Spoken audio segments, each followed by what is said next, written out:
आज जो है वो हम बात करने वाले हैं चाइनीज़ गवर्नमेंट स्कॉलरशिप के बारे में। चाइनीज़ गवर्नमेंट जो है वो हर साल तकरीबन जो है वो 30 से 40 हज़ार जो है वो स्कॉलरशिप दे रहा होता है इंटरनेशनल स्टूडेंट्स को। आज जो है वो इस वीडियो में हम उसके बारे में जो है वो डिटेल से डिस्कस करने वाले हैं। उसकी रिक्वायरमेंट्स क्या हैं और जो है वो आप कैसे अप्लाई कर सकते हैं, ये सारी चीज़ें जो है वो इस वीडियो में आज जो है हम डिस्कस करेंगे।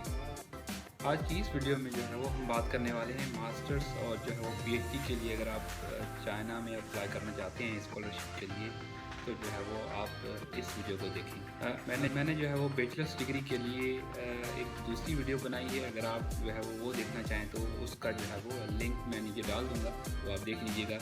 ये वीडियो जो है वो स्पेसिफिक मास्टर्स डिग्री या पीएचडी डिग्री के लिए जो है वो अगर आप अप्लाई कर रहे हैं तो मैं इसमें जो है वो पूरी इन्फॉर्मेशन आपको दूंगा कि आपको जो है वो कैसे अप्लाई करना है। इसके लिए जो है वो बैचलर्स डिग्री होना ज़रूरी है और आप जो है वो 35 ईयर्स के होने चाहिए, उससे ज़्यादा नहीं आपकी एज होनी चाहिए। और पीएचडी के लिए जो है वो आपका मास्टर्स का होना ज़रूरी है। दो टाइप्स की जो है वो आपके पास स्कॉलरशिप होती हैं। एक जो है वो चाइनीज़ गवर्नमेंट स्कॉलरशिप होती है और दूसरी जो है वो यूनिवर्सिटी स्कॉलरशिप होती है, जिसको हम पार्शियल स्कॉलरशिप भी बोलते हैं। सीएससी पोर्टल में अप्लाई करने से पहले जो है वो यूनिवर्सिटी से पहले कांटेक्ट करेंगे। आप कौन सी यूनिवर्सिटी में अप्लाई कर रहे हैं उससे पहले कांटेक्ट करेंगे।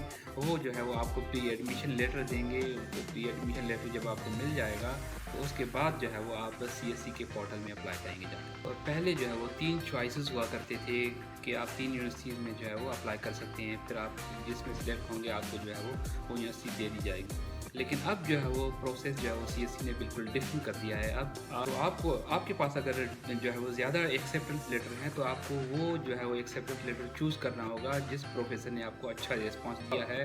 और अगर आपका प्रोफेसर जो है वो स्ट्रॉन्ग है, पावरफुल है, उस यूनिवर्सिटी में अच्छी रैंक पे है, तो फिर जो है वो आपका वो प्रोफेसर जो है वो आपको अगर रिकमेंड करेगा तो यूनिवर्सिटी जो है वो ज़रूर आपको एडमिशन देगी। सिंपल सा प्रोसेस है। पहले जो है वो आप यूनिवर्सिटी से कांटेक्ट करेंगे, आप उनसे प्री एडमिशन लेटर लेंगे। उसके बाद आप सीएससी के पोर्टल पे जाएंगे। सीएससी के पोर्टल पे जो है वो ऑनलाइन अप्लाई करेंगे, जो है वो प्री एडमिशन लेटर वहाँ अपलोड करेंगे।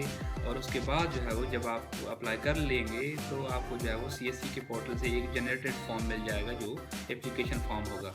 तो उस एप्लीकेशन फॉर्म को लेकर जो है वो आप फिर से जो है वो यूनिवर्सिटी के पोर्टल पे जाके वहाँ अप्लाई करेंगे। पहली जो मोटी मोटी चीज़ें हैं उनको जो है वो हम थोड़ा डिस्कस कर लेते हैं। पहला जो है वो आप रिसर्च प्रपोजल की बात करें। उसके बाद जो है वो आपके पास जो है वो कौन से डॉक्यूमेंट्स आपको चाहिए। उसके बाद जो है वो यूनिवर्सिटी कौन सी चूज़ करनी चाहिए या कैसे चूज़ करनी चाहिए। अगर आपके पास 2-3 एक्सेप्टेंस लेटर हैं तो आप कौन सी यूनिवर्सिटी चूज़ करें। और उसके बाद जो है वो अगर आप जो है वो यूनिवर्सिटी चूज़ करते हैं तो वो यूनिवर्सिटी जो है वो आपसे जो है वो इंटरव्यू लेगी। तो उस इंटरव्यू में क्या क्या चीज़ें पूछी जाएंगी, ये चीज़ें जो है वो पहले डिस्कस कर लेते हैं। उसके बाद जो है वो आते हैं रिक्वायरमेंट्स में और जो है वो एप्लीकेशन प्रोसीजर पे। वो आपके पास रिसर्च प्रपोजल का होना ज़रूरी है। रिसर्च प्रपोजल में आप क्या लिखेंगे, आपकी कौन सी फील्ड है, आप जो है वो रिसर्च क्यों करना चाह रहे हैं और आपका जो बैचलर्स या मास्टर्स का जो बैकग्राउंड है वो उसमें जो है वो होना चाहिए। चाइना में आकर जो है वो आप कौन सा रिसर्च करेंगे, तो रिसर्च प्रपोजल में ये चीज़ें होनी चाहिए। रिसर्च प्रपोजल जो है वो मैं डिस्क्रिप्शन दे रहा हूँ, आप सैम्पल के तौर पर उसको इस्तेमाल कर सकते हैं। फिर आप जो है वो उसको एडिट करें अपने हिसाब से और जो है वो आप ChatGPT से या DeepSeek जो है उससे भी जो है वो आप हेल्प ले सकते हैं जो है वो रिसर्च प्रपोजल बनाने में। अब जो है वो इन्होंने सिस्टम शुरू किया है कि वो हर यूनिवर्सिटी को जो है वो इन्होंने ऑथराइज़ किया है कि वो हर स्टूडेंट से मास्टर्स का है या पीएचडी का है उससे इंटरव्यू लेते हैं। तो मोस्टली जो यूनिवर्सिटीज़ हैं वो इंटरव्यू ले रही होती हैं। तो उस इंटरव्यू में कोई परेशानी नहीं है, वो इंटरव्यू बिल्कुल ईजी होता है। वो आपकी जो है वो ऐसे हार्ड इंटरव्यू का जो मेन मकसद होता है वो आपसे जो है वो पूछेंगे कि जो है वो आपने बैचलर्स कब की है, ठीक है, और आप जो है वो यहाँ क्यों आना चाहते हैं। और आपसे ये पूछेंगे कि ये यूनिवर्सिटी जो है वो आपको अच्छी क्यों लग रही है, आपने दूसरी यूनिवर्सिटी क्यों चूज़ नहीं की। तो सेम लाइक जो है वो ऐसे क्वेश्चन होंगे जिसमें जो है वो आपको जो है वो देखेंगे कि आप जो है वो इंटरेस्टेड हैं कि नहीं हैं। और जो है वो आपका कॉन्फिडेंस देखेंगे, आपकी लैंग्वेज रिक्वायरमेंट्स देखेंगे कि आया आप इंग्लिश में बात कर सकते हैं कि नहीं है। तो ये चीज़ें देखते हैं। इंटरव्यू कोई इतना हार्ड नहीं होता। और फोकसिंग पॉइंट ये होगा आपका इंटरव्यू में कि आपसे जो है वो रिसर्च के बारे में ज़रूर पूछेंगे कि आप जो है वो कौन सी एरिया में रिसर्च करना चाहते हैं, ठीक है, और आपके जो है वो एम्स क्या हैं, आप जो है वो कैसे रिसर्च करेंगे। एप्लीकेशन डॉक्यूमेंट्स कौन से चाहिए होते हैं उनके बारे में बात करते हैं। आपके पास जो है वो सीएससी एप्लीकेशन फॉर्म फिल्ड जो है वो आ गया है आपके पास, जो आपने जो है वो सीएससी की वेबसाइट से जनरेट किया है। एक वो ज़रूरी होता है। दूसरा, अगर यूनिवर्सिटी का फॉर्म है तो वो भी आपको फिल करना होता है। वैलिड पासपोर्ट होना लाजमी है, और जो है वो आपके पास बैचलर्स डिग्री और उसके साथ जो है वो ट्रांसलेट का होना ज़रूरी है। और उसके अलावा जो है वो दो और चीज़ें चाहिए होती हैं, जो हेल्थ एग्जामिनेशन फॉर्म होता है, जो आप किसी भी जो है वो आप मेडिकल ऑफिसर से वो हेल्थ फॉर्म जो है वो साइन करवा सकते हैं। जो है वो मैं जो है वो लिंक में नीचे डाल दूँगा, आप जो है वो उस वेबसाइट से ले लीजिएगा।